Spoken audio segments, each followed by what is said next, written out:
You are live. What's good, guys? So, yeah, forgive my last video, right? And forgive this one too. Um, I'm just trying to put some stuff down so that way, like, whenever you go to a crypto event and then you come home, you're like, okay, well, what was on my mind before I left, right? And these are different things on the property and whatnot that I have to get done. I must finish. I must get these things done. So yet again, another early morning.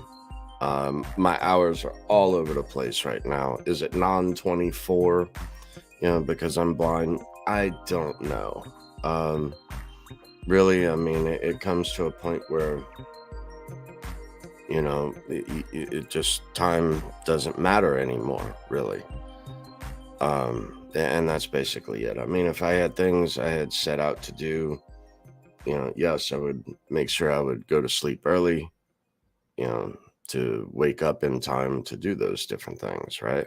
So, Alexa, what time is it? It's 3 a.m. 3 a.m., right? So why not? Let's do a video. So, a lot of stuff going on. The Oklahoma City meetup, August the 6th. Be there. Go to litecoinlisa.net. Get your ticket. It's $125. The evening before is $25 to go to the Big Swear event. At Lisa's event, I'm also going to be doing the raffle for it's Qubit House. So it's going to be 10 NFTs to give away, 4 of which are going to be door prizes. The other 6 are going to be for a $100 raffle ticket, a chance to win an NFT that is worth a lot, So, and everything's for charity. Everything's going to Lisa's charity. So it's not $1 in my pocket or, anyone's pocket. This is not about that. This is for charity. So, very cool event coming up August 6th in Oklahoma City. Be there. So, this NFT giveaway could possibly change one of your lives, to be quite honest. I mean, these different NFTs go for like 550 to 850,000 digibyte. I mean, at what? A little over a cent today? I mean, I'm not looking at the markets right now at the moment. I've got so much other stuff going on. So I just wanted to get that out there in the beginning because I waited all the way till the end of the previous video. Again, forgive me, but right now I'm just really documenting what I'm doing on this property and to give me a clear indication for when I return home from travel, from holiday.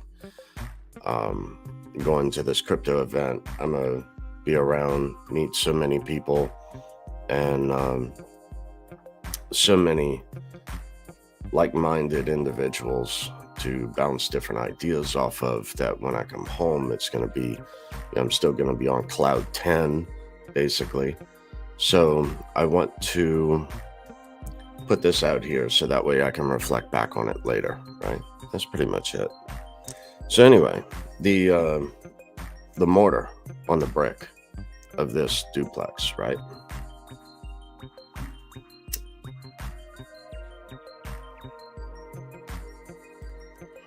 So the mortar is leaking water, and only at certain spots, as far as I can tell.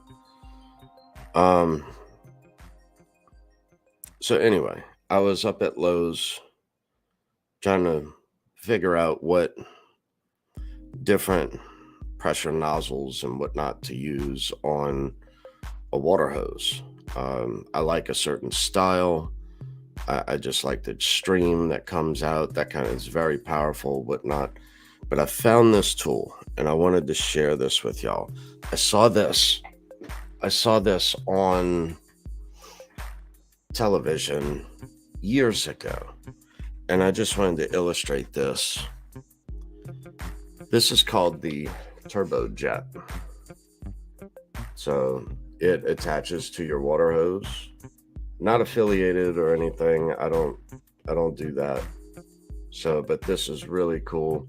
You attach this to your water hose and it turns any water hose into a pressure washer.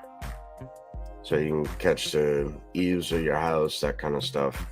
Well, this joker puts out a heck of a stream.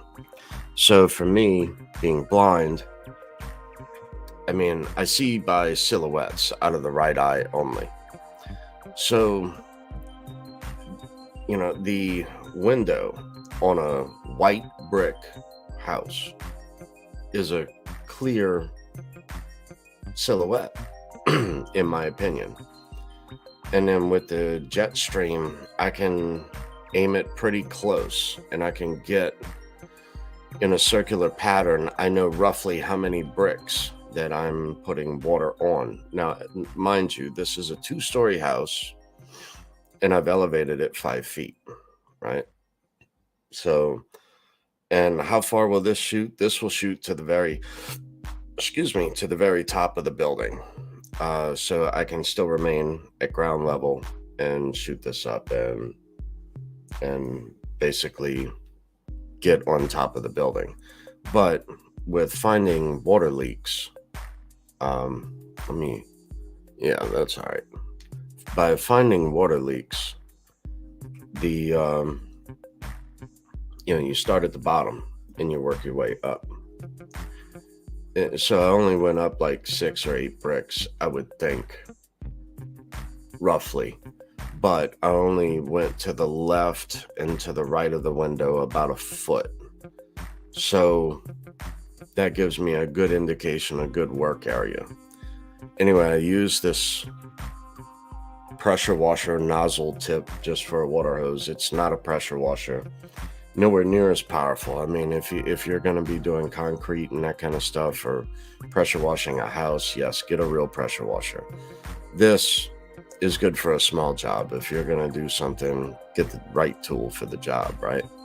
So I just wanted an extended reach is all I needed, and to be able to have it in a jet stream so that way I could try to control the area of water. Now, so I was able to find 2 windows I got to leak by going up the window maybe like 6 or 8 bricks.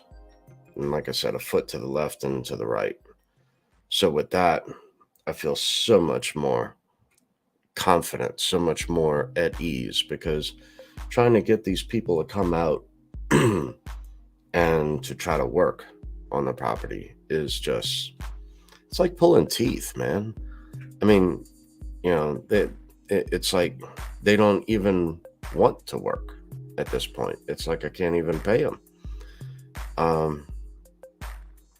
And then, I mean, some of the other stuff that I want to do, I need to fix the water leaks first. Hit the windows, no water leaks. Go above the windows on the brick, so it's obvious that the mortar is seeping water in. So now I have a good, clear indication as to roughly where that leak is coming from. Now I feel more confident in climbing up a ladder to that specific spot. And I found a product after staying up all night last night. And forgive me, I was not on the Digibyte Spaces last night on Twitter. I passed out. I crashed out at like 4 p.m, but I was up all night long, so whatever, it is what it is. But I did a ton of research into a lot of this, and I found a product that seems to make the most sense, in that lifetime warranty. It's designed for brick or masonry or mortar. Where is it? There it is. All right. This is called Moreflex. Might not show up because of the green screen, but it's called Moreflex. So might not show up. Anyway, it's called Moreflex.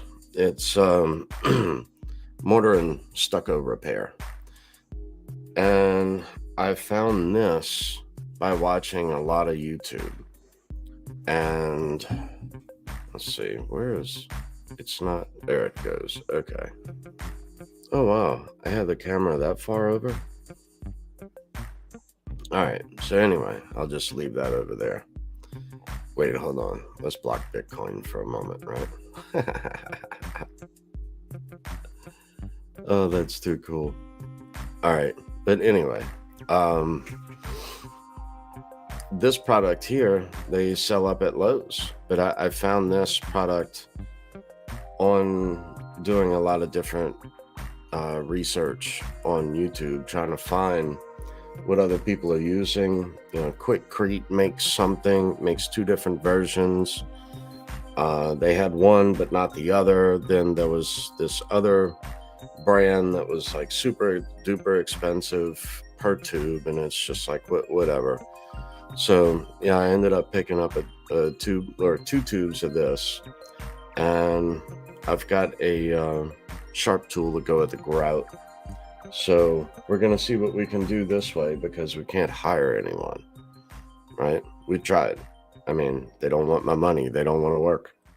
And if you don't have the will to work, guess what? You won't. That simple. So anyway,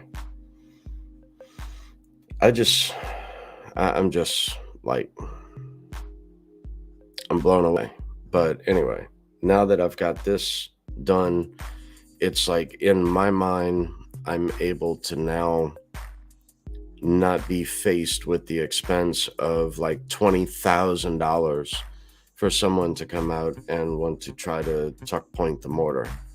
And I mean, these prices that I've gotten are just outrageous. It's like $50,000 for someone to come and stucco over brick, you know, install the wire mesh screen and all. And it's just like, yeah, maybe one day, but not today, you know?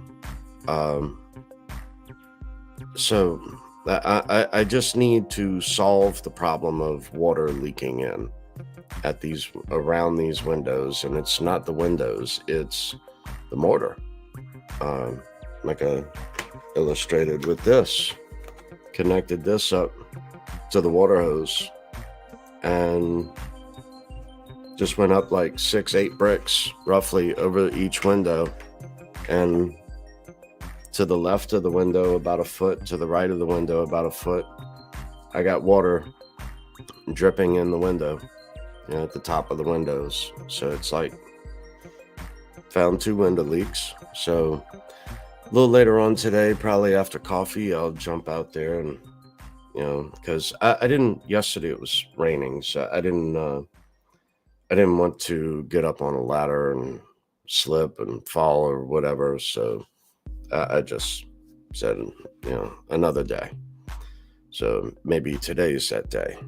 I don't know, but I got a good tool to really scrape the shit out of the grout while I'm up on a ladder and try to get at it. But yeah, these other prices are just outrageous. So what I think I'm gonna do at this point is I found a 17-foot scaffolding that has a whole cage around it and whatnot. It's about $2,000. I think I'm gonna buy that. But when I return back from holiday, when I return back from Oklahoma City, and again, that's why I'm doing this video, is just to illustrate the different things, so that way I can refresh my mind whenever I get back home.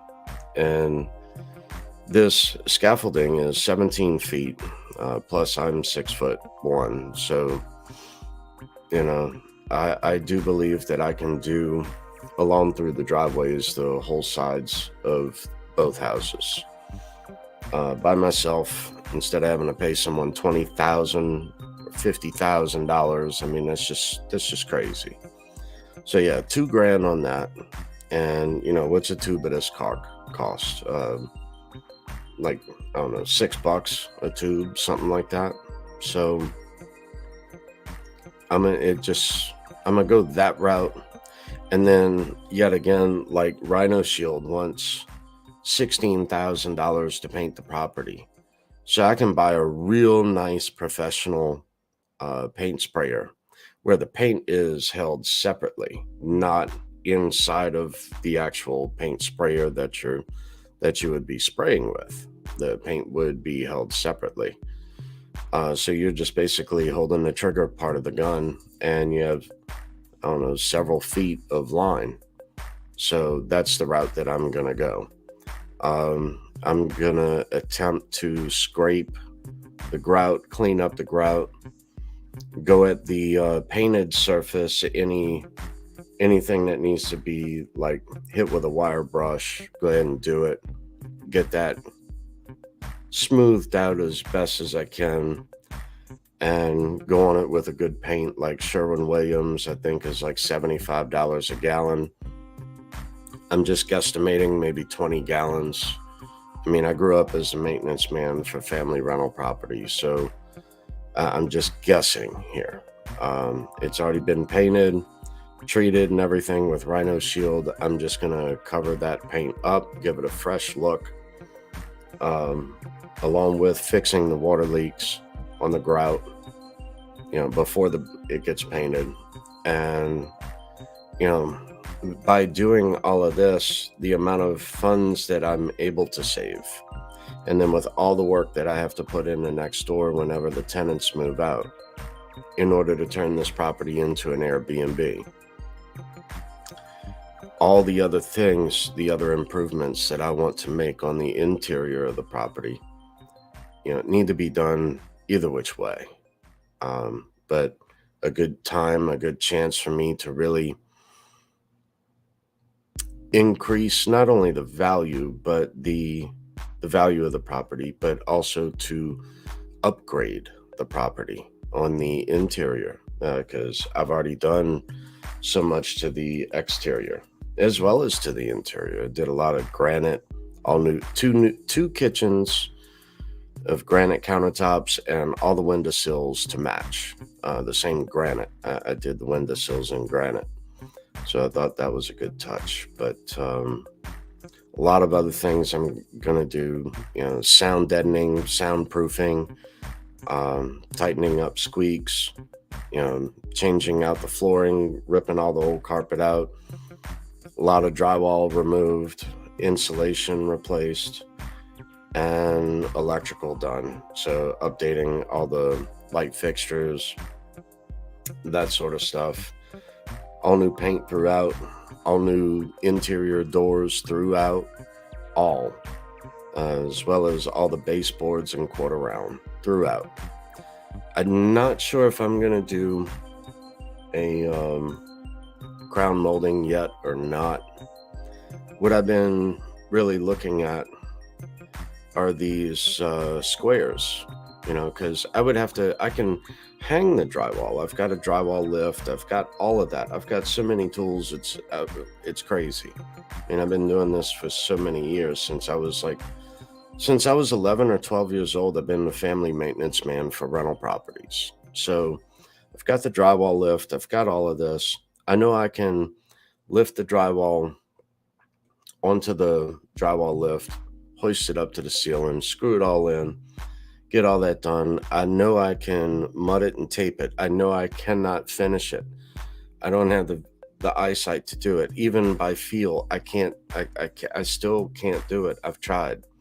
On my side, I did all 3 bedrooms upstairs, pulled all the ceilings, replaced all the insulation and drywall myself, taped it, mudded it, did all my corners, did all of that. I still could not get it finished. I could not. I tried and tried and tried, but you don't know until you try, right? You will fail. It's just knowing your limits, and I had to find my limits. Like I said, used to, I'd be able to do this no sweat. But in knowing that, right? So I'd have to hire someone else to come in and finish, let's see, 3 bedrooms upstairs on the tenant's side, as well as the living room, dining room, and the den/theater, to finish all those ceilings to get them to a nice flush flat finish. But I found a cool product. It's like ceiling tile, but it's really ornate, right? And you can paint them to different finishes and that sort of thing. So, and different styles, and like I said, they're really ornate. So I may go that route. I'm not sure yet. I may go for the finished ceiling look, but to really make it pop in certain areas, I think as like a grand entrance, as well as for the den/theater. I think that would be a good, excuse me, a good upgrade. And it's much easier, I believe. At least the videos that I've viewed on YouTube make it seem so. So lightweight, all that. I'm also going to be doing, like I said, the sound deadening. So I'm adding insulation between floors, as well as I'm adding an L channel throughout to give it more stability, as well as more meat in order to screw down to really bring that plywood down and really secure it, to try to eliminate the squeaks before adding a pergo floor on the second floor, or pergo-like, so a waterproof floor on the second floor. I may do that to the first floor too now, because I've freed it. By doing all this, I'll then free up so much extra funding. So whereas before I was looking at $20,000 and $50,000 expenses, so it's like, why am I gonna go that route? But anyway, so the sound deadening, I'm probably also gonna do 2 sheets of 5/8 drywall on the ceiling to try to get more noise reduction in that manner. I'm not sure at what rating of noise deadness I'll be able to achieve. Just by doing drywall 2x4 with, or 2x4 or 2x6 with insulation, and then another sheet of drywall on a wall, you'll basically only receive like a 40, something like that. But if I could try to get that up to, like, say, a 65, where I can have a concert going on, or watching, Jurassic Park in one room, and then have a study in the next room, kind of a thing. If I can achieve that, and that's what my goal is, to really soundproof the property at that point, right? As well as upgrade the electrical, all new outlets, switches, some boxes, whichever boxes are bad inside the wall. Updating the lighting in every room, as well as like in the closets. So that way, when you open the closet doors, every bedroom is a walk-in closet. So as you open the doors, then the motion light will come on, instead of having to fumble around for a light switch. I think that's a cool addition to be able to do.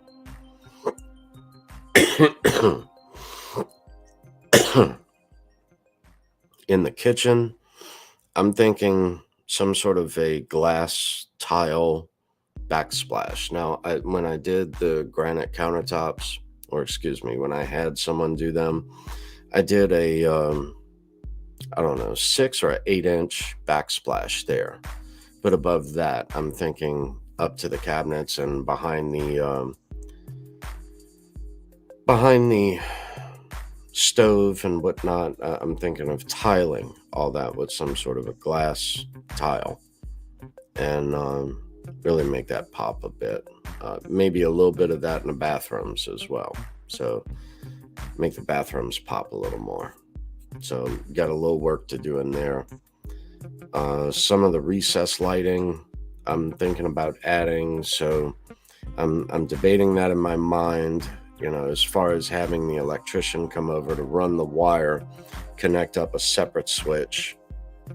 So that way then there's a separate switch to be able to control the lighting in the room, which, at the same time, I have a separate switch at the front door and in the hallway that controls 2 outlets. So like when you first enter the home, you don't have to turn the real bright lights on like at the front door in the foyer kind of thing. You can just hit the other lights and it'll turn, lamps on in the front living room, dining room area. So, and I've got it set up that way on both sides. But I'm also debating, like on the second floor, to add, because it's got one recess light, but it's a square type, and the light bulb doesn't shine straight down. The light bulb is like sideways, so you're only getting part of the light. You're not getting the whole light. And I think that by having LEDs, say like a 6-inch that I can put in, but it's only got one upstairs, and I would run that to where I could have 3 of those upstairs. So basically one at the top of the stairs and one at in the hallway though, but not at like the top of the stairs. So up at the top of the stairs and step into the hallway. So in the hallway where that existing one is, to have that one there, then 2 additional by the master in the front bedroom in the hallway to really brighten it quite a bit, because it's pretty dark. Other things I want to do, like, are the lights on the steps, so that way when you go to start walking up the steps, it's if it's in the middle of the night, or you've had a little too much to drink, whatever. Again, this is an Airbnb, but these are different things that I like as well, being visually impaired, legally blind. So to have the lights on the steps, so that way, anyone who goes up and down the steps, and then they automatically turn on and off by motion. So really cool. So, and then, the flooring and all, and the baseboards, which I've got 0% financing at Lowe's for everything. So I'd have to buy a washer, a dryer, and a refrigerator, and a microwave, and a coffee maker, and possibly a toaster, oven, whatever. Whatever. And I got 0% financing there, as well as I've got another card for like Bed Bath and Beyond, stuff like that. So I can take advantage of that as well. But for all the appliances, I have 0% interest, and 0% interest also on the flooring of the Pergo and all that kind of stuff. And a lot of this stuff I can do at 0% financing in order to get everything up and running for Airbnb. Now, additionally, I've also got like rooms to go, stuff like that. So, I don't, all my furniture basically is all old and garbage. It's all trash, really. Just, I would see something someone would throw away, I would take it, sand it down, refinish it, repaint it, and then it ended up just being the particle board garbage anyway. That made it look nice, but I don't want to put anything like that inside of this house now. But I mean, granted, I'm not going with Natuzzi leather sofas or Century or Thomasville furniture. I mean, you can spend $500,000 into a house. I want excellent quality, but not to that extreme. I mean, I'm not going to spend that kind of money on furniture. But at the same time, like I've explained to a few people, what's the worst that happens? I at least want to try this, because I do see this as a viable option. I do see this as an opportunity. with everything, all the improvements I've already made to the property and whatnot. And now by doing this, the worst that can happen is, look, I end up with a house full of furniture, right? Or I end up moving from my side into next door, which is supposed to be an Airbnb, and then I finish up this side afterwards. So that's the goal anyway. And then basically move back on this side when I'm done with my house. But I got to get some sort of revenue going, right? So basically, current rent in this area is at $2,100 a month. And from research and whatnot, I should be able to generate 4 to 6 times that. So 4 to 6 times, so that'd be anywhere from 96 to 144,000 a year. In addition, that I can throw into crypto. So that's my goal. That's what I'm after to achieve. And then to be able to fix up the rest of the property, again, using all of this as tax deductions on the property through the trust. So just another creative idea to generate revenue. So I see this as a win. And I do see this now as a very attainable win. Because I started doing some math, and yeah, it may cost a few bucks, right? But I've got a few bucks stored aside and a little more in addition to that. And then in addition to that, I only owe $40,000 on a property that's worth 1.1 mil. So, to go and take another home equity line of credit of another 100 or 200,000 on the property, it's like, and then with the opportunity to earn that back as far as by running an Airbnb, right? So we'll see. But I think that this is doable. I think this is very doable.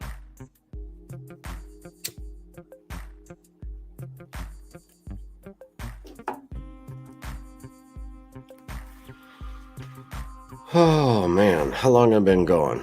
32 minutes. Lovely.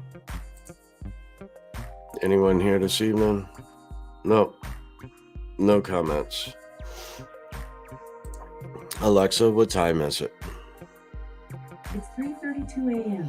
Yeah, so that's why, right? Let's see if I can't get this going a little different. Ooh, excuse me. All right, so I added that on Stream Deck, but that did not pop up here. And then I have to go to share screen, Brave tab, and share. So now you should be able to see what I see. All right, so right now, Bitcoin is at basically 24,000. $23,940, right? 44. Anyway, so just say 24,000. Did you buy that at 17.5? I did not. Did you buy it at while it hovered around 20? I'll tell you what I did do is when I took all this profit from crypto well over a year ago.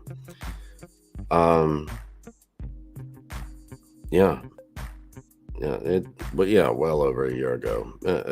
I don't recall what date. I'd have to go look. But anyway, not at the all-time high, but somewhere around there was when I was taking the Fibonacci retracement and putting that back down. I know I caught a lot of flack from a lot of people when I put a limit buy order in a Bitcoin at 21,000 and then a second limit buy order at 19. Guess what? Those both of those orders filled. So the amount of profit that I took, I was able to buy back in lower. That was the goal. With that, I just wanted to test that out. You can take that profit from altcoins and move that back into Bitcoin and ride that down. And yes, you'll lose less percentage wise in Bitcoin in a bear market than you will in alts. And I sold off a bunch of alts, took profit there too, like Theta. Theta's the one that Theta's the one that retired me. Theta and Digibyte, really. Let's see.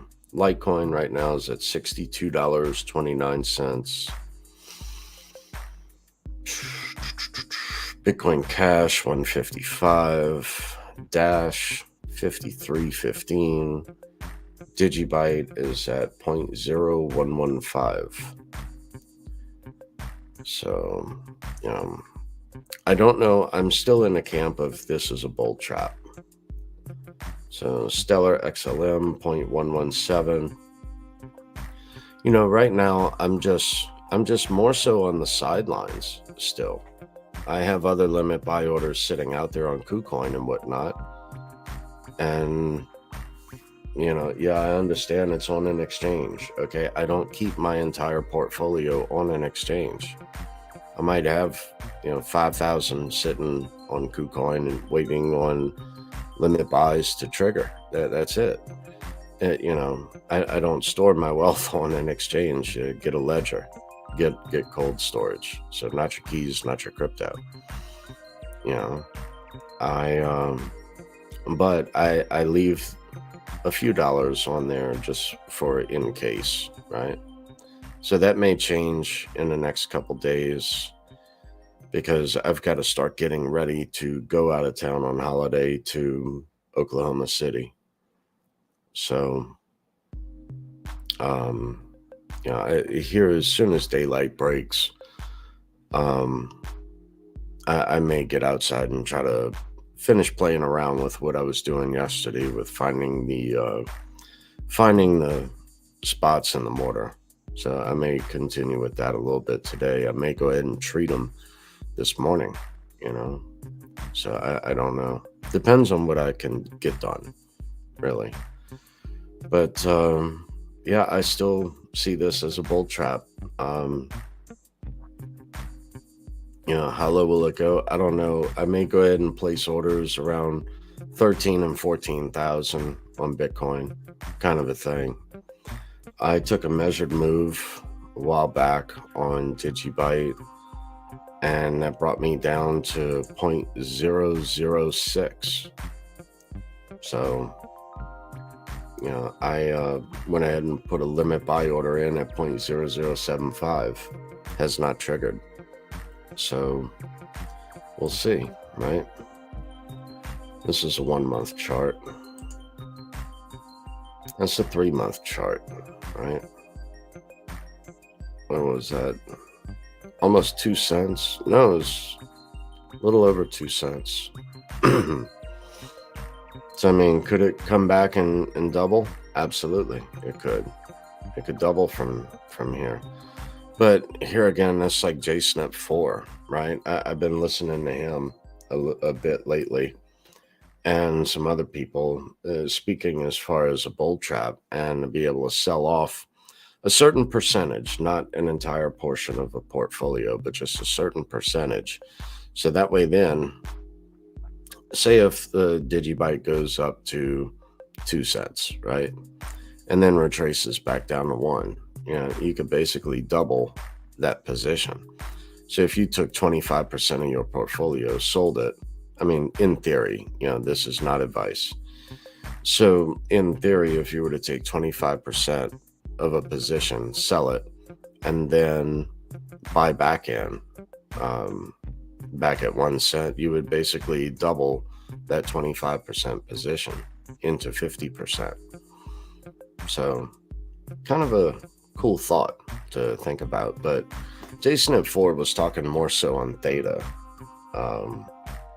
I forget what his price targets were. It was somewhere like at $1.50 sell, or $1.60 or $1.70 sell, something like that, and then buy back in at like 70 cents or something. Could it go lower? Absolutely. But, it's not about getting it exact to the T on the numbers every single time. It's about winning. That's the key. So if you don't take your profits, someone else will.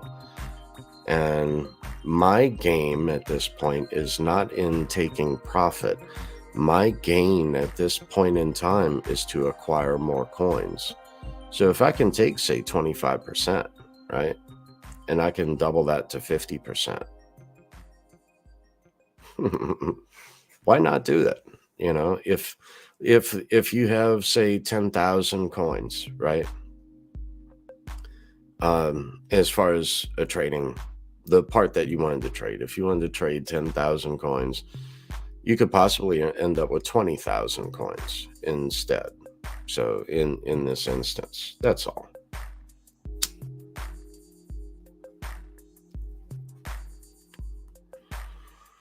So that way you can buy back in at a lower price, double the number of coins, or increase your position of coins over time for the next bull cycle.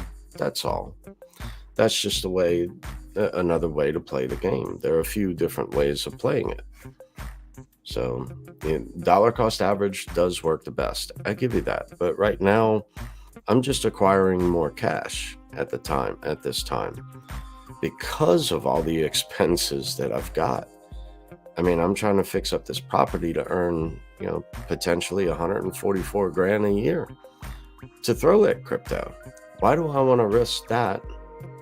Like they say, money, I don't like saying it as money you can afford to lose. I like saying it as money you don't need even for next year. So that's the money that you put into crypto, not the money that you intend to use to better your life or to increase your residual income, revenue stream, or whatever. So in those instances, like right now, I find it more prudent to keep that in cash. I have a crypto position. I'm not saying all cash. I'm saying as far as my dollar cost average to go into crypto, that's all. So that's where I'm at the moment. And look, if I have extra cash left over and different things are going well, absolutely, I'll throw that into crypto. But again, this is not advice, but it upsets me sometimes when I hear someone say that they just say, for instance, they went out and cut grass, whatever, they cut a lawn and they made $20 or whatever, and then they want to put that immediately into crypto. Well, okay, at the same time, do you have the funds to cover the cost of, say, a new tire if you have a blowout on one of the tires on your car? Can you get the tire repaired? If you get a nail in it, to have them mount and balance and plug and patch a nail. Do you have the funds to cover that? So makes sense. That's all I'm saying. So otherwise and look, I get it. If it doesn't make dollars, it doesn't make sense. I get it. I do. But there comes a point where you have to be real too. You have to be able to cover those things, or at least you have like a 0% credit card that you could be able to use, right? Because right now there's offers all over the place on 0% credit cards, from Discover to what's another one? American Express, no, because that's a charge card. You have to pay that off at the end of every month. At least on mine, I do. But what's some others? Like US Bank is another. Wells Fargo is another with 0%. Several cards. I don't know if Capital One's running a 0% right now or not. But what I like to do is I'll get one of those every single time. I'll only go for one though, and I'll get that card, and then I'll have 0% interest to be able to use that card for, as well as points, as well as a bonus reward. So, usually after you spend like $1,000 or $3,000 or $5,000, they'll give you, $200 or $500 back as a statement credit after, you know, after you spend a certain amount. And, I utilize those offers. I don't carry a balance. All those different things. To me, that makes more financial sense. I don't carry a balance, so but at the same time, I will hit that spend. Like, let's say, I find a 0% credit card, right, that I can use. So if I did have to extend that for 2 months, I would not be charged 1 month worth of interest. So I would have 0%. And I like those cards. I'll get another one, like it's every like 12, 15, or 18 months. And when that time is over, I'll just get another one. That's all. And then I'll use that card. And then say if the spend is like $3,000, I don't go out and I don't just go spend $3,000 on bullshit and crap. I spend those $3,000 on my average, what I would normally spend that on, without treating myself to anything. That's not free money. You owe that back. It's a game, and if you figure out how to play it, you can win, and you can easily win. So if you don't have the financial backing, the backbone, in order to do that, then don't do that. Don't play that game. That's all. But like that $3,000 spend, and then I get a $500 statement credit. Okay, so why wouldn't I want to spend $2,500 instead of spending $3,000? That's all I'm saying. To me, it's just math. So I don't understand these people that can't control themselves. I mean, you control every part, every different piece of your life. This is no different. It's not free money. I mean, it's credit. So, but anyway, and same thing though, by doing that and figuring out the credit game, you'll be able to take advantages of opportunities when they present themselves, because it's not luck. Luck is only when preparation meets that opportunity. So let's say, like right now, my FICO score is a 780, but I only owe $40,000 on a property that's worth 1.1 mil, right? So I can easily go to the bank and get an extra 100 or 200,000 as a home equity line of credit to go ahead and finish everything. And it's like, why wouldn't I do that? And then I can, whatever's left after that, I'm not using that credit for that. I'm using my cash reserves right now that I have on standby for that. I'm not going out betting the farm and willing to lose the farm on that loan and just go nuts. No, there's a strategic plan I have for this. So, plan your trade and trade your plan. I mean, granted, look, if extra funds are left over and I didn't have to touch it, that's great. I can either hold it, take it, invest part of it into crypto or whatever I want, but at least that I know that I have that as a security backer behind me, so I can then go and be able to finish all the different parts of this renovation project.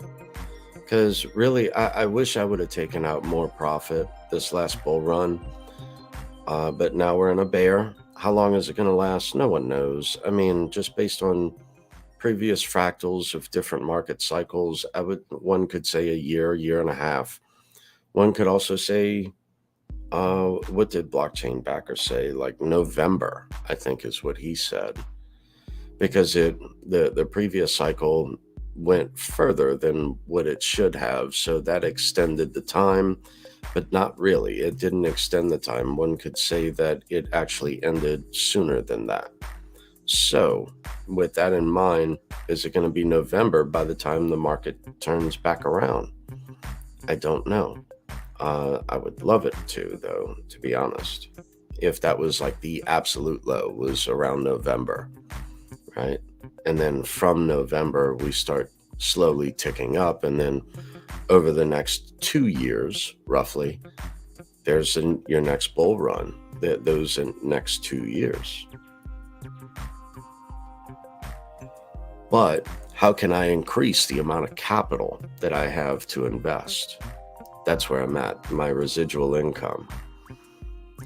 So yes, at the end of every month, I could invest that every month. And I do. I have that on the sidelines right now because I still expect us to go lower. I may miss it. I don't know, but I still hold majority of my crypto. I'm not in all cash, I never trade with more than 50% of my portfolio in any particular crypto. So there's many different things. You have to come up with an idea, a plan for you, yourself. That's it. Figure out your plan. That's all.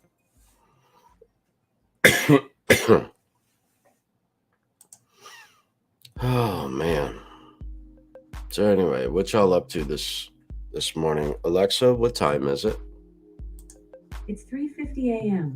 3:50 a.m.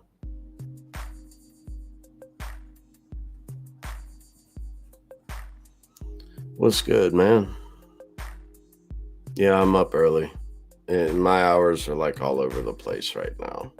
So I'm in the United States and central United States at that, right? But yeah, my hours are all over the place right now. One could say non-24, but really, I don't know. I stayed up all night, previous night, going over several different things, trying to put pen to paper, figure out how much all these renovations and whatnot are going to cost. And so, and I'm nowhere close to getting a total, to be quite honest, but just to put different things, these ideas down and to execute on those ideas. That's all. And I stayed up all night last night, ended up crashing. I passed out at like 4 o'clock in the afternoon and then, woke up, I don't know, 10, 11 o'clock at night. And I'm just up. So that's basically it. And besides this stream, I was just throwing out there to do, getting ready to go on holiday to Oklahoma City, that crypto meetup there. Got a huge giveaway going on at Litecoin Lisa's event. It's a charitable event in Oklahoma City. You go to litecoinlisa.net, you buy a ticket, it's $125 there, and you must be present there to then purchase the giveaway. So there's going to be several different giveaways that I do as a raffle ticket, which, is all going to be donated to Lisa's charity for her event. So it's going to be $100 raffle ticket for a chance to win 6 different NFTs on the Digibyte blockchain of Qubit. So the qubit.house is the website on digiassetx.com. So qubit.house is the actual website. It's going to be 6 animated qubits. Average price right now is like, I don't know, 550,000 to 850,000 Digibyte each as a giveaway. So a chance to win that for $100. I haven't found a deal like that anywhere. So we got together and threw this up for charity. And, our goal here is to possibly change 6 people's lives. I mean, like, let me jump back in here, but the the price of Digibyte at its high was like 20 cents. Was it back here? No. So Digibyte was at 20 cents. And imagine you win an NFT that's worth 550 to 850,000 Digibyte, but valued at 20 cents. It's like 110 grand, $110,000 each. Yeah. So hopefully with this, if people play their cards right, this could possibly change 6 people's lives. So that's the cool thing of this. And then it's all for charity on top of it. So the $100 tickets raffle for those 6 NFTs, I mean, it all goes to charity and could possibly change 6 different people's lives. That could be $110,000 worth.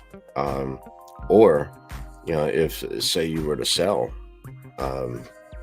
then you would have 550 to 850,000 Digibyte, and just held that, say, 550,000 Digibyte off on the side if you didn't want the NFT, if you just wanted the 550,000 Digibyte or 850,000, ride that back up to 20 cents, bam, you got 110 grand, So there's a lot of different ways that can go. I mean, whoever wins the NFT, look, it's yours.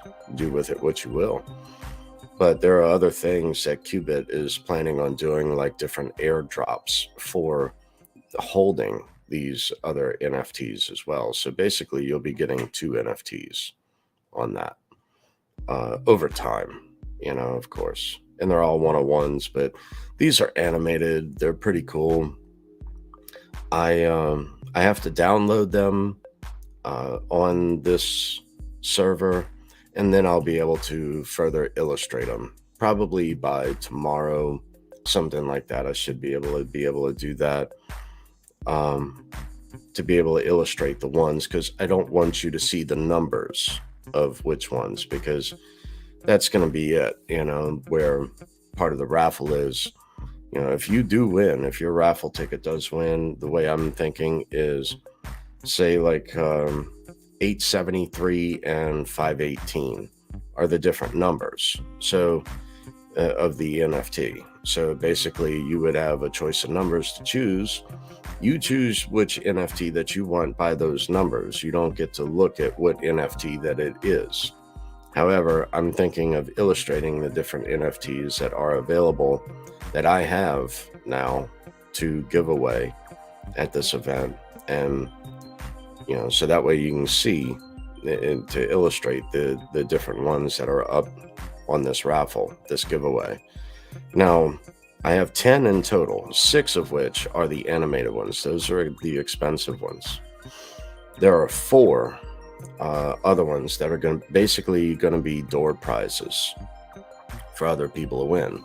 But if you go to qubit.house, you'll be able to tell that even the least expensive one is $100.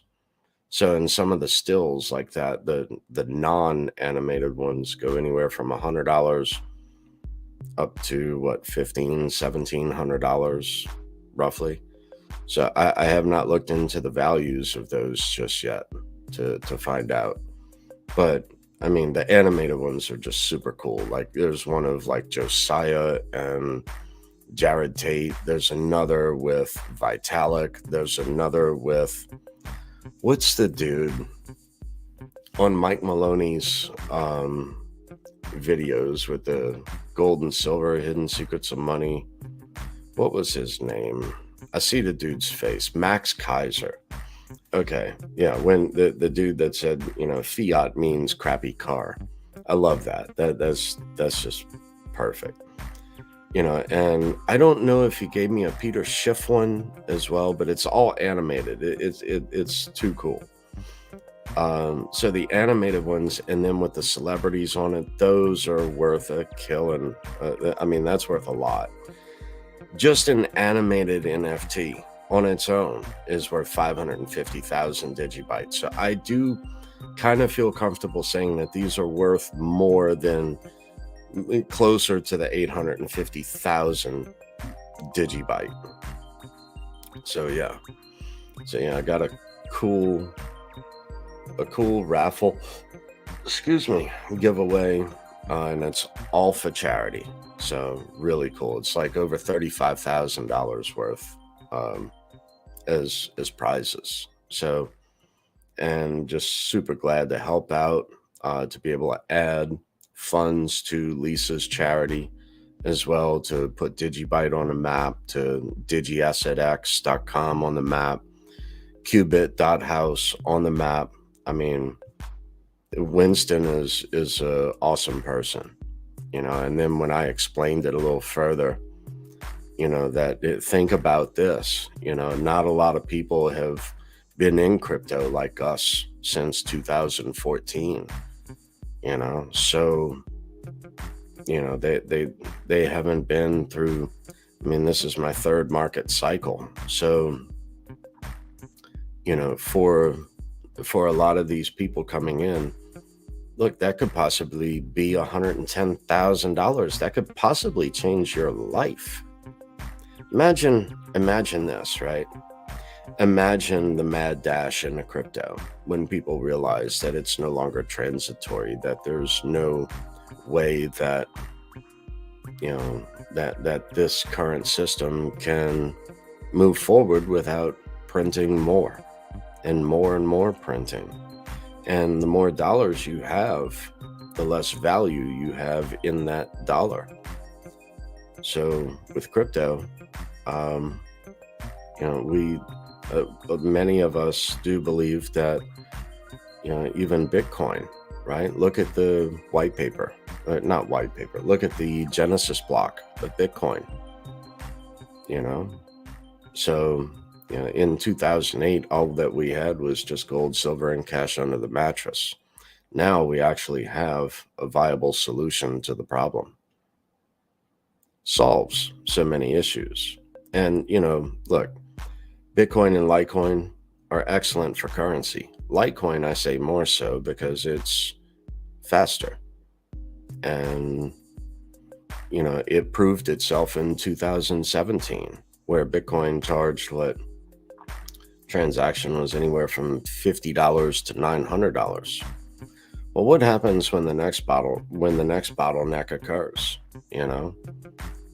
Litecoin will shine again at that moment, and people will see the true value of Litecoin at that point. The thing is, right, the reason why I'm so heavy into Digibyte really is for the security aspect. Well, there are many reasons I'm in a Digibyte, but the security aspect. It was formed based on security, not based on a currency. So with security is paramount, not being listed on this exchange, that exchange. But it is fixed. The code is actually fixed. Many other blockchains, and those other blockchains would not exist today without Digibyte being able to help out and to solve those issues.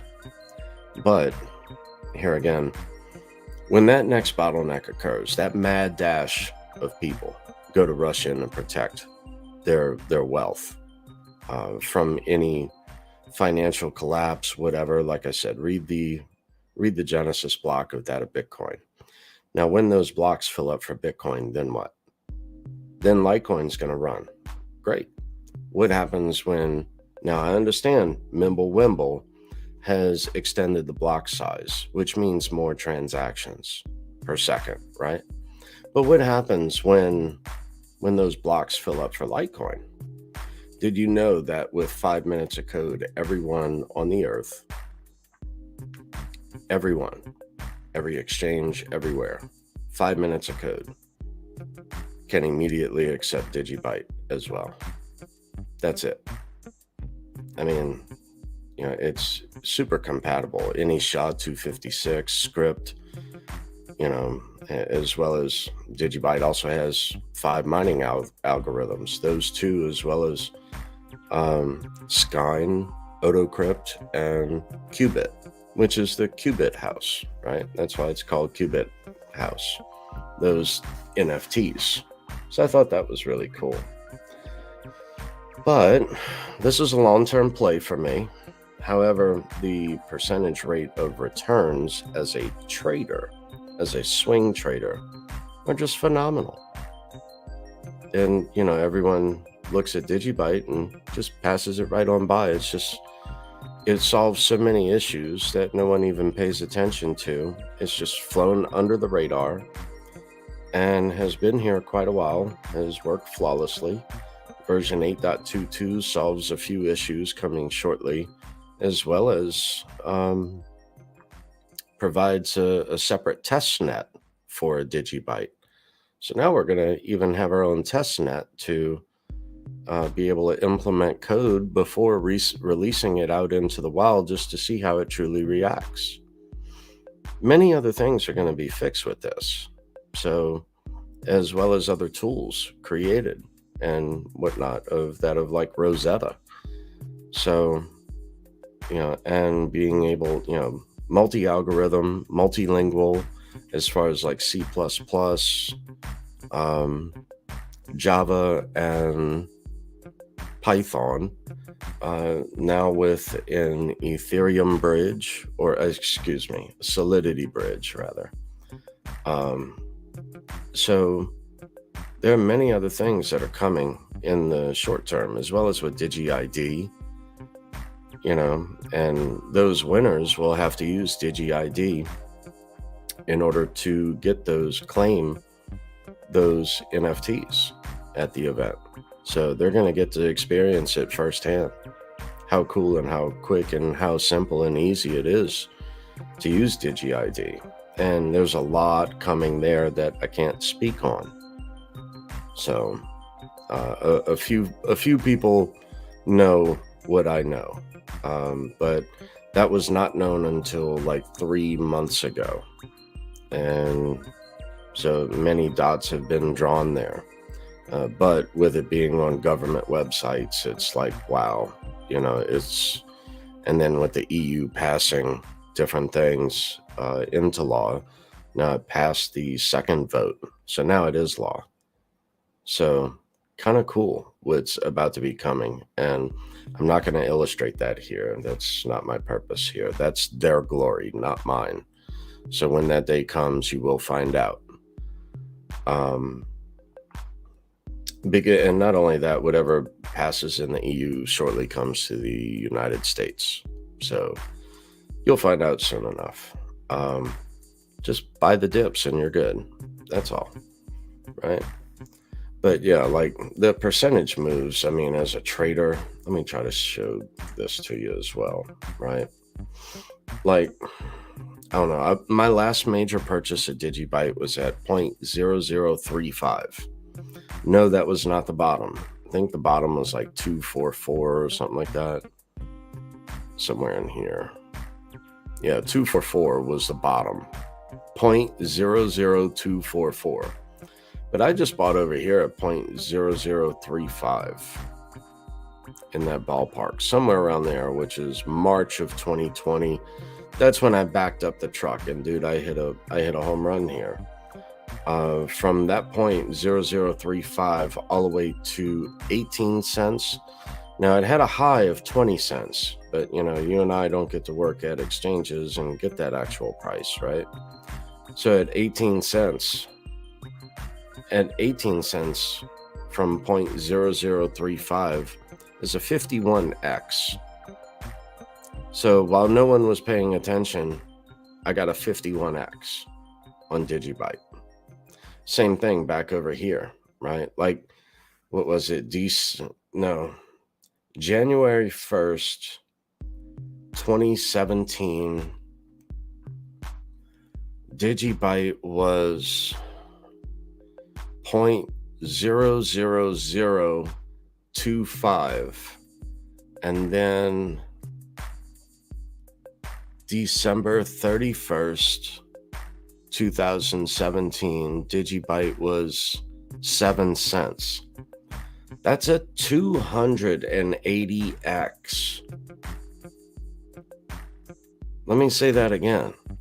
Your $1,000 investment became $280,000, right?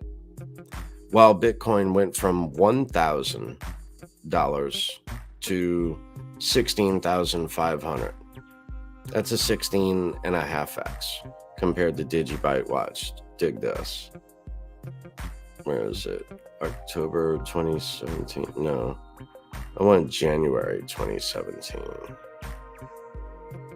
January 1st.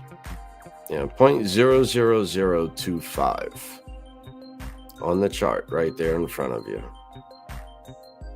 0.00025 was January 1st.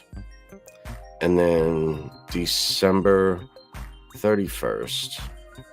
You know, and yeah, again, look, it did go higher before. Where's December 31st? It went to, right here it says 14 cents. Okay, but at 7 cents from 0.00025. Oop, come on. At 7 cents, that's a 280x. And you see it right there in front of you. It went to 14 cents. But just at 7 cents. It's 280x. So yeah, while no one else is paying attention, I'm digging it. This is my long-term hold that no one else is paying attention to. No one else has dove into the tech and the different things that Digibyte has actually solved. You know, that's another issue that I have. You know, people come into crypto and they see Bitcoin. That's great. Why don't they do a little more research, right? Everyone says do your own research. If I'm investing in a company, right, I want the prospectus. I want to dive in and find out the assets, liabilities, profit margins. I want a prospectus on every single business that I'm investing in. Why would I not do the same with crypto? Right? So they find Bitcoin, but they do no further research other than number go up, which is great. Look, maybe it is. Things change. It's no longer the libertarian movement that it once was, you know, where it was a big fuck you to the Federal Reserve, excuse me.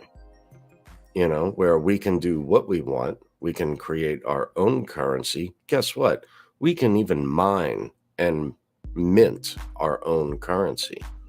That doesn't exist anymore. I mean, the mining and minting does. I give you that. But that libertarianism is no longer. Now it's like we need regulation, we need this, we need that. Which granted, if you're wanting to become an entrepreneur in crypto, we do need regulation for that. We need guidance on that. Instead of a damn bit license out of New York, and I got to go move to Umfufu land to go form a corporation in crypto.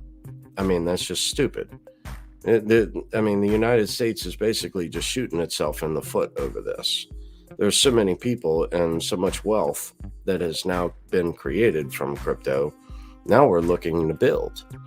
And, you know, it's just crazy. All this stuff with the SEC and all. I mean, did y'all listen to what Rice Crypto, his last interview with the guy from what was it? Library. I think it's Library. Yeah, Library.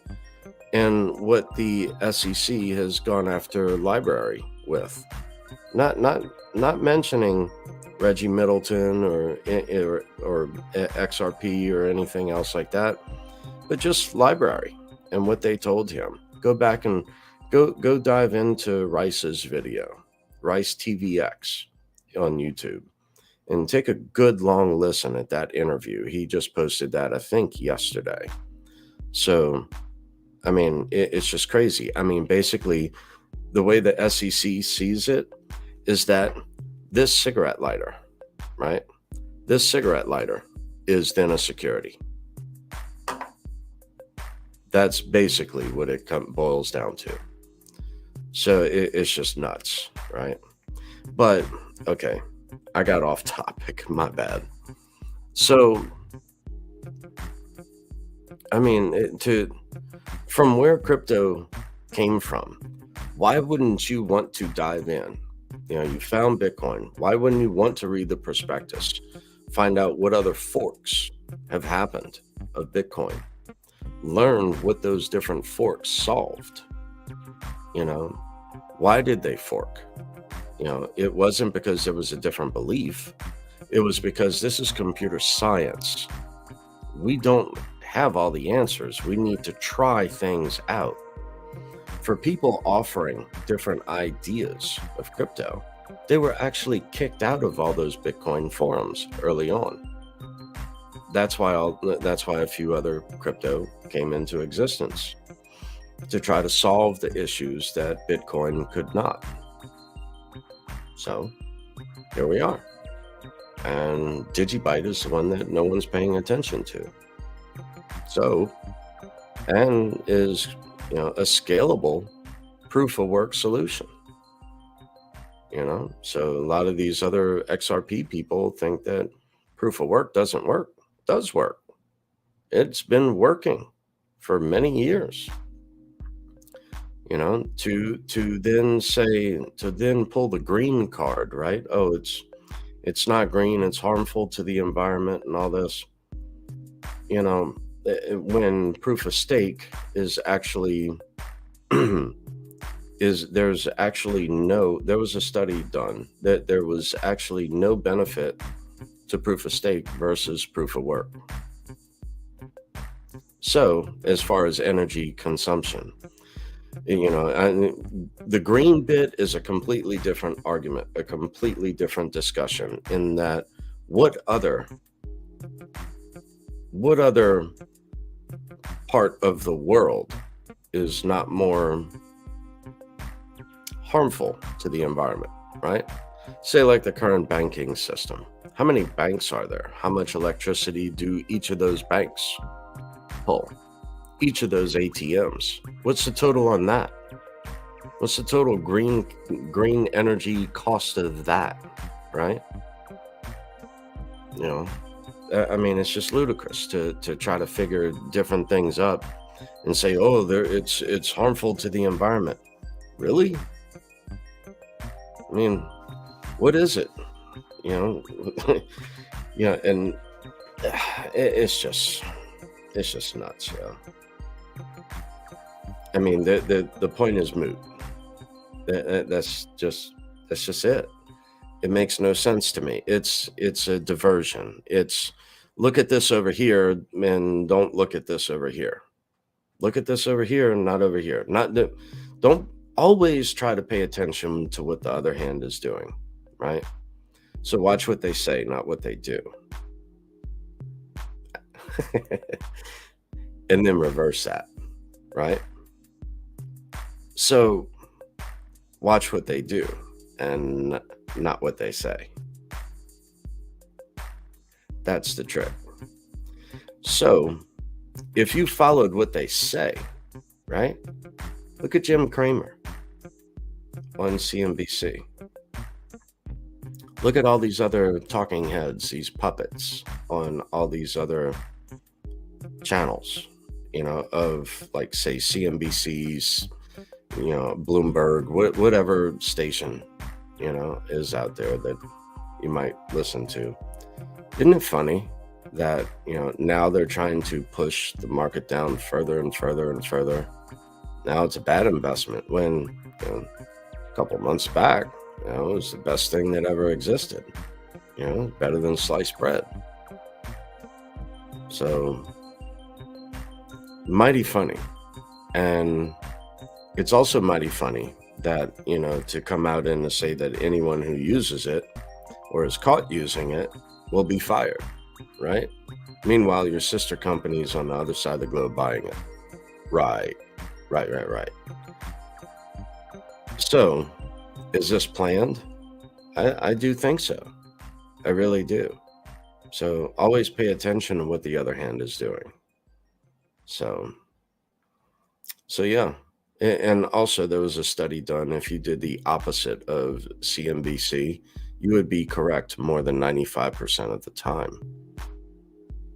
Why do you think that is? It's because they're a sellout, but whatever. So, yeah, go back and watch the last, like, I don't know, 10 minutes of that. But yeah, this was just supposed to be a stream of different things that I want to revisit when I come back from Oklahoma City from holiday. As far as where I'm going with the rental property and different renovations and turning this into a revenue stream, more so than what it is for Airbnb, to be able to invest an additional 96 to 144,000 a year into crypto. So why not take my profits, put them to good use to increase my revenue stream? So that's kind of where I'm at. And that's what this intended to be, but I ended up kind of getting into this a little bit. But yeah, I guess that's about it. I'm going to download these different NFTs so I can illustrate them in a separate video. Go back and watch the video I did 2 videos ago on this different NFT giveaway for Litecoin Lisa's charity. So y'all go back, go dig and dive at that. Maybe come back, share this video, share the other video that I did 2 days ago on the NFT giveaway. Share that video. That was, I think, really, really powerful. But anyway, look, y'all be cool. Go make it a day. Later.